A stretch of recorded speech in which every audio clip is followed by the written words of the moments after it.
అర్చక పురోహిత సంఘం ఆధ్వర్యంలో శనివారం వైభవంగా ఉగాది సంబరాలు నిర్వహించారు. ఆరిలోవ ప్రెస్ క్లబ్ భవనంలో నిర్వహించిన ఈ కార్యక్రమంలో ముఖ్య అతిథిగా ఉపకార్ సేవా సంస్థ చైర్మన్ కంచర్ల అచ్యుతారావు మాట్లాడారు. పురోహితులు అర్చకుల సంక్షేమానికి తన వంతు సహాయ సహకారాలు అందజేస్తానన్నారు. పంచాంగకర్త తిన్నేటి శ్రీనివాస శర్మ మాట్లాడుతూ బ్రాహ్మణులు సమిష్టిగా తమ సమస్యలు పరిష్కరించే దిశగా సాగాలని సూచించారు. ఈ కార్యక్రమంలో బాలబాను అర్చక పురోహిత సంఘం అధ్యక్ష కార్యదర్శులు కామేశ్వర శర్మ, మావుడూరు కిషోర్ మారు శర్మ, సంఘం వ్యవస్థాపకులు పంతుల వెంకటరమణ శర్మ, కార్యవర్గ సభ్యులు పాల్గొన్నారు. ఈ సందర్భంగా తెన్నేటి శ్రీనివాస శర్మ పంచాంగ శ్రవణం చేశారు. అనంతరం సంఘం ఆధ్వర్యంలో సభ్యులకు నూతన దుస్తులు, పంచాంగాలు అందజేశారు. అనంతరం నూతన కార్యవర్గాన్ని సభ్యులు ఎన్నుకున్నారు. మరి ఇక్కడికి విచ్చేసిన బాలభవన్ అర్చక సంఘం సభ్యులకు మరి ఈరోజు ముఖ్యంగా పంచాంగ శ్రవణం చేయడానికి వచ్చిన శ్రీనివాస శర్మ గారికి తదితరులకు నా హృదయపూర్వక నమస్కారాలు తెలియజేసుకుంటున్నాను. మరి బాలభవనం అర్చక సంఘం ఏర్పడిన నాటి నుండి ఈ సంఘం యొక్క అభివృద్ధి గురించి సంఘ సభ్యులు వారు చేసిన కృషి ఇంత అంతా కాదు. మరి వాళ్ళ కృషి వృధాగా పోదు. మరి ఈరోజు ఈ ఉగాది నాటికే ఈ బాలభవనం అర్చక సంఘం తరఫున ఒక సొంత సంఘం బిల్డింగ్ అనేది ఏర్పాటు చేయాలని నిర్ణయం తీసుకున్న కొన్ని అనివార్య కారణాల వల్ల దానిని దసరా రోజుకి ఎట్టి పరిస్థితుల్లో ఈ యొక్క సంఘం బిల్డింగ్ డెఫినెట్గా ఏర్పాటు అవుతుంది. ఈ దసరా ఉత్సవాలు ఏవైతే ఉన్నాయో ఆ దసరా ఉత్సవాల్లో మన యొక్క ఈ బాలభవన అర్చక సంఘం తరఫున ఏదైతే ఆ వేదిక ఉందో దానిని ప్రారంభించుకోగలమని మనసావాచాన్ని నమ్ముతున్నాను. ఎందుకంటే ఇండివిజువల్గా ఈ యొక్క బిల్డింగ్ అనేది నేనే ఇస్తానని చెప్పాను. తర్వాత ఒకసారి ఆలోచించాం, ఎలాగూ ఇప్పుడు ఎలక్షన్స్ వచ్చాయి, మరి అన్ని పార్టీల వాళ్ళకు మన అవసరాలు చాలా ఉంటాయి. మరి ఏ గవర్నమెంట్ వచ్చినా కానీ దేశంలో ఉన్న అందరూ కనిపిస్తారు. వైష్ణవ సంఘం కానీ బ్రాహ్మణ సంఘం కానీ ఎవరికి కనిపించదేమో. మరి ఆ కనిపించేటట్టు చేయాల్సిన బాధ్యత మన అందరి మీద ఉందని మనసావాచ నమ్ముతూ ఉన్నాం.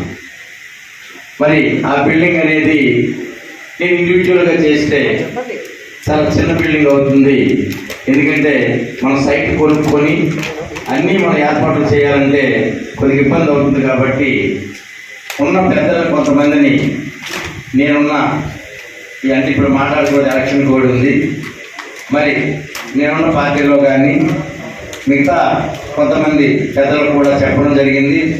ఎందుకంటే గవర్నమెంట్ సైడ్ నుంచి కానీ మనకి ఒక సైట్ అనేది వస్తే కొద్దిగా పెద్దగా బిల్డింగ్ని కట్టుకోవడానికి బ్రాహ్మణ పురోహితులు అందరూ కూడా అక్కడ ఏదైనా మ్యారేజ్ ఫంక్షన్ కానీ లేదా మీటింగ్స్ కానీ లేదా బయట వ్యక్తులకు ఎవరికైనా ఆ యొక్క బిల్డింగ్ రెంట్కి ఇచ్చే పరిస్థితిలో కానీ కొంత ఆదాయాన్ని తెచ్చుకునే పరిస్థితిలో కానీ ఉంటుందని నా యొక్క ఆలోచనగా నేను మా యొక్క స్నేహితులందరికీ చెప్పడం జరిగింది. అలాగే మన సంఘం తరఫున కూడా చాలామందికి వినతిపత్రాలు ఇవ్వడం జరిగింది. ఏది ఏమైనా రేపు వస్తున్న మేలో మన యొక్క బిల్డింగ్ కన్స్ట్రక్షన్ అనేది ప్రారంభం అవుతుందని నేనైతే నమ్ముతూ ఉన్నాను. ఎందుకంటే ఎవరు చేసినా చేయకపోయినా ఇండివిజువల్గా నేను ఆ సంఘాన్ని నిర్మాణం చేపట్టాలనుకున్నాను. కాబట్టి ఒక అవకాశం అనేది తీసుకోవడం తప్పులేదు. ఎందుకంటే ఒక పని చేసేటప్పుడు అది కొంతమందికి వర్తించేదానికంటే ఇంకెక్కువ మందికి కానీ అది ఉపయోగపడేలా ఉంటే అది బాగుంటుందనే ఉద్దేశంతో ఈ టైం తీసుకోవడం జరిగింది. ఎవరు చేయకపోయినా రేపు దసరా అనే ఉత్సవానికి బాలభవనం అర్చక సంఘం తాలూకా బిల్డింగ్ అనేది కంపల్సరీ ఉంటుంది. మనసా వాచా గమనం జరుగుతుంది. ఇదే కాకుండా మన యొక్క సంఘం ఏదైతే ఉందో ఇది నలుదిశలా వ్యాప్తి చెంది ఉంది కాబట్టి ఈ సంఘంలో ఉన్న నిరుపేదలు కానీ ఎవరికైనా ఏ అవసరం వచ్చినా మా ఉపకార్ చారిటబుల్ ట్రస్ట్ అనేది మీ ముందుంటుందని మీకు సవినయంగా తెలియజేసుకుంటున్నాను. మరి మా యొక్క ఉపకార్ చారిటబుల్ ట్రస్ట్ ద్వారా 2000 సంవత్సరం నుంచి మా యొక్క కార్యక్రమాలు మేము చేస్తూ ఉన్నాం. మరి ఈ ట్రస్ట్ కార్యక్రమాల్లో ఎంతోమంది మా లబ్ధి పొంది వాళ్ళు ఒక ఉన్నతమైన స్థానాల్లో ఉండడం జరిగింది. అది విద్య, వైద్యం, అలాగే వ్యాపార రీత్యా కూడా చాలామందికి మేము సహాయ సహకారాలు అందించాం. మా యొక్క వ్యాపారం ద్వారా వచ్చిన రూపాయినే మేము ఖర్చు పెట్టడం జరుగుతూ ఉంది. మా యొక్క సొంత ఆస్తులనే మేము పణంగా పెట్టి ఈ యొక్క చారిటబుల్ ట్రస్ట్ రన్ చేస్తున్నాం. మేము ఎవరి దగ్గర 10 మంది దగ్గర డొనేషన్ తీసుకొని మేము చేసే సంస్థ కాదు మాది. కాబట్టి మేము ఏదైనా చెప్తే అది మేమే చేయాలి. కాబట్టి ఒకరోజు మీకు లేట్ అవ్వచ్చేమో కానీ ఆ యొక్క మాట ఇచ్చామంటే అది 100% నిర్వహించి తీరుతామని మనసా వాచా తెలియజేస్తున్నాం.